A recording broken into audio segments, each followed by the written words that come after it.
Marcia, and I talk about neurodivergency on this channel. Number one, if you suspect that you have neurodivergent symptoms, this channel is for you. And number two, if you suspect that your child might have or might display neurodivergent symptoms, this channel is for you.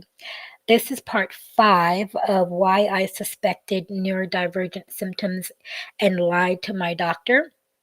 So, the fifth reason is I did not want to be admitted into a mental institution. I'm telling you, as clear as day, I could remember my mom saying things like, you don't want to tell the doctors what is going on with you because they would probably put you in a foster care system. They don't care about you, and all these bad things will happen to you. And if they think that something is wrong with your brain or your mind or your mental health state, you'll get put in a mental institution. And of course, I didn't want to be put in a mental institution, right? So, of course, when I go to the doctor and I think that something is going on with me, or I Google, or I watch YouTube videos, or I talk to other people that are neurodivergent, I think, oh my gosh, that's probably me. I display those behaviors, those feelings, those thoughts, and maybe I ought to get some help. But of course, I didn't. Even when the help was afforded to me, even when I would be asked, "Hey, do you want me to give you a referral to, counseling or therapy, and we can take it from there?" I would decline it and say, "Oh, I don't need it. I'm fine." And those are the type of things I would say to my doctor. And of course, I was lying to myself. And if you can lie to yourself, it's very easy to lie to everyone else. It's second nature. Um, because you're in denial. You're in denial. You don't want to admit these things, and then we bury it. And I buried the thought of being admitted in a mental institution. I dreaded that thought. I never knew anyone that was in a mental institution. The only time I ever saw people in mental institutions were from the TV, right? Where they're totally drugged up. They have no idea what's going on. The the staff is verbally abusive to them, and they take away their privileges to keep them under control. And of course, this was my idea, that I had in my head of what life would be like if I was in a mental institution.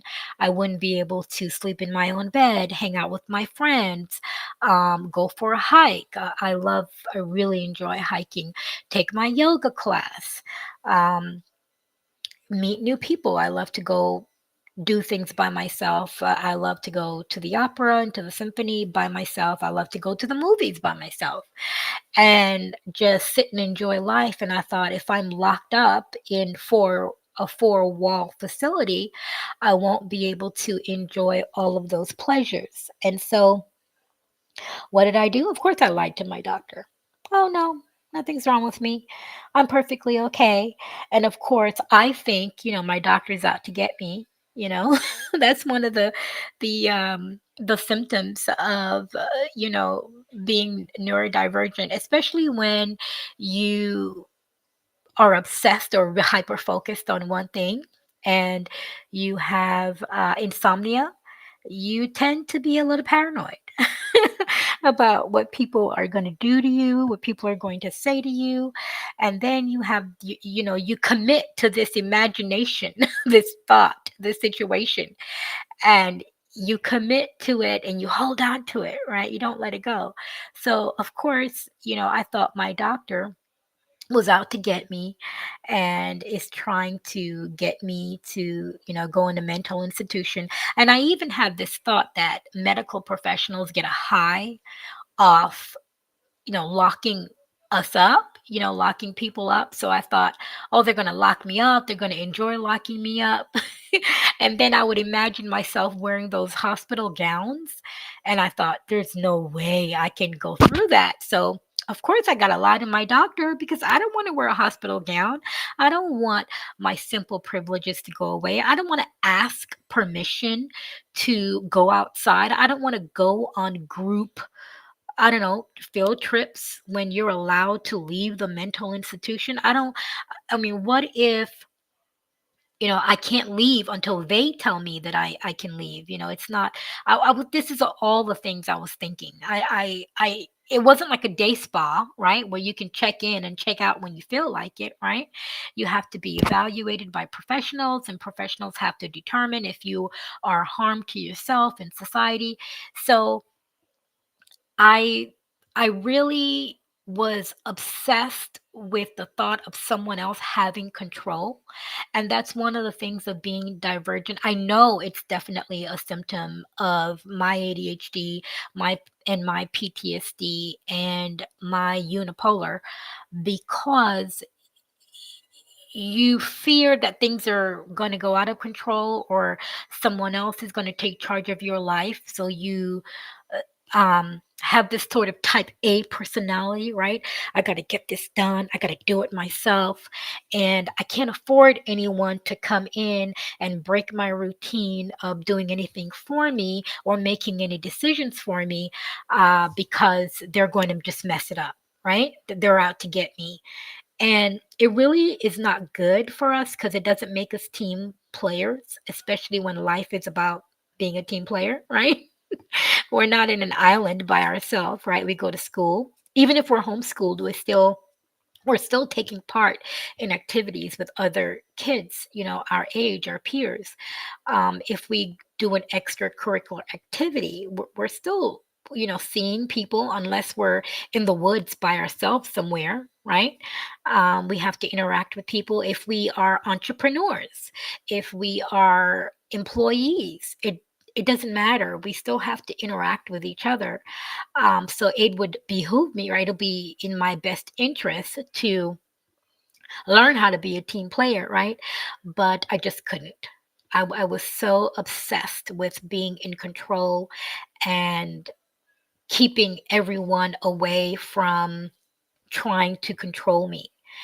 And when I did that, I will miss social cues, right? So I would be uncouth or rude or mean. And then when I did try, I would be overly nice, right?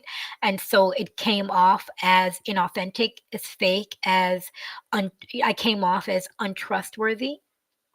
So these are the results of me thinking, oh my gosh, I'm going to be in a mental institution and I can't afford that to happen. And the only person that's in control of my life is me.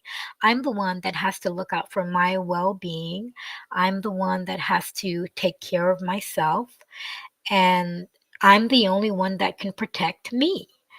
And so, of course, I lied, right? This all goes back to lying to my doctor, right? Not seeking help. So and sometimes I didn't lie, I omitted information, and depending on who you speak to, they'll say, oh, omitting information and lying is the same thing. There are other times where I evaded questions. There are other times where I just sort of stared in space and didn't answer any questions. And so the physician would just move on to the next question because they weren't getting anything out of me. So, yeah.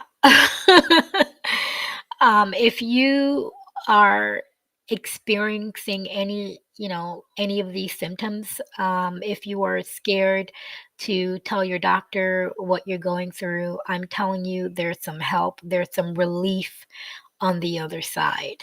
I'm not saying don't be scared. What I am saying is be scared and do it anyway, because it's going to get worse. And as brave as we think we might be, or not, the word brave is not the word, because brave would be having the courage to do something about it, right? So the word would be strong, right? As strong as we think we might be to endure the suffering, the challenges that we're going through with our neurodivergent symptoms, we just do not have the capacity to manage our lives on our own. We just don't. We might need a mentor, a life coach, a counselor, or a therapist, a psychologist, or a psychiatrist. We might need those type of professionals to help us make good choices, smart choices, productive choices, choices that will change the trajectory of our lives, choices that will affect our children. Because if we're not mentally okay and we're not able to take care of ourselves in the best way possible, we can't show up for our children. We just can't. Um, and they're looking at us. They're looking at us to lead by example, and they're probably thinking, "What what is going on with mom? I have no idea, and I really don't know how to help mom." Right? So those are probably not for me. It wasn't good. I wasn't being a good role model for my child. So I had to one, get help for myself, and two, get help for my child. So this is part five of why I suspected neurodivergent symptoms and lied to my doctor. And that reason was that I was scared that I was going to be admitted into a mental institution, which was a thought that was put into my head by my mother. And of course, we worship our mothers. Our mothers, they were our first protectors, our first everything, nurturers, maybe the first voice, of course, the first voice that we heard. Um, inside of the womb. So we are going to hold on to every word that they say. Even as adults, they do have that much influence on us. So it's not just us listening to our moms when we were younger. We That really does transition into adulthood. If it didn't, then I would have gotten help in college when I was really struggling. But struggling to pay attention in class, struggle to remember things, struggling to put things in uh, sequential order, ascending order, struggling to connect the dots, struggling with making friends, keeping friends. And I didn't seek help until I was 40 years old. So that those words stuck with me until I was 40 years old. So sometimes if we don't seek help, we don't know that we're holding on to unhealthy relationships or unhealthy influences by the people that are closest to us in our lives. And of course, this is not something that I wish on anyone. And I don't want you to make the same mistakes I did. So, if you are having trouble with any one of these symptoms that I just named, please open up to your doctor, tell them what's going on so that you can get the help you need. This is part five of why I suspected neurodivergent symptoms and lied to my doctor, and I'll see you guys